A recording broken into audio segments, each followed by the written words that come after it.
अगर हम अपने परिवार के लिए चॉकलेट मिल्क बनाने का प्लान करें तो हम सही प्रपोर्शन में दूध, चीनी और चॉकलेट जैसे इंग्रेडिएंट्स मिलाएंगे, है ना? अब क्या होगा अगर घर में मेहमान हो तो हमें हर इंग्रेडिएंट के प्रपोर्शन को दुगना या तिगुना करना होगा। आसान है ना? इसका मतलब है कि एक रेसिपी के लिए इनपुट्स का प्रपोर्शन हमेशा लगभग सेम ही रहेगा।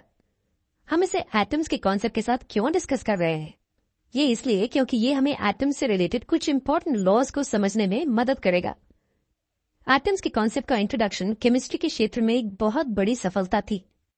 हालांकि एटम्स की मौजूदगी को साबित करने के लिए बहुत से एक्सपेरिमेंटल सबूत जरूरी थे। हाइपोथेसिस जैसे कि मैटर एटम से बनता है साबित करने के लिए एक्सपेरिमेंटल सबूतों की जरूरत थी।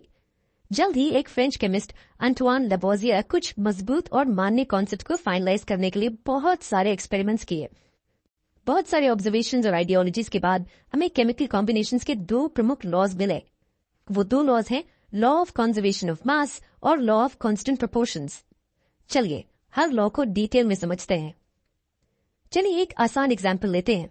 इमेजिन कीजिए कि हम एक एक्सपेरिमेंट करते हैं जिसमें एलिमेंट ए और एलिमेंट बी आपस में रिएक्ट करते हैं और हमें कंपाउंड सी मिलता है। अगर हम ध्यान से ऑब्जर्व करें तो हम देखेंगे कि एलिमेंट ए और एलिमेंट बी के एटम्स रिएक्शन मिक्सचर में इंडिविजुअली एग्जिस्ट नहीं करते हैं। ये साथ में आते हैं हमें एक नया कंपाउंड सी देने के लिए। हालांकि ऐसा लगता है कि एलिमेंट ए और बी के एटम्स डीजेनरेट हो रहे हैं, लेकिन ऐसा नहीं है।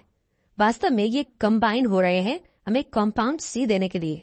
अंटवान लैवोइजियर ने फिर कंजर्वेशन ऑफ मास का एक लॉ पेश किया, और क्या आप जानते हैं कि वो हमें क्या बताता है? वो बताता है कि एक केमिकल रिएक्शन में मास न तो बनाया जा सकता है और न ही नष्ट किया जा सकता है। उन्होंने इस लॉ को ये कहकर समझाया कि मैटर एक पहले से मौजूद मैटर से बनता है और एक नए बने मैटर का मास पहले के मौजूद मैटर के मास के बराबर होगा।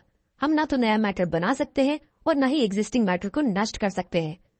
तो जो चॉकलेट मिल्क हमने शुरुआत में बनाया वो दूध, चीनी और चॉकलेट के साथ में मिलाने से आया है।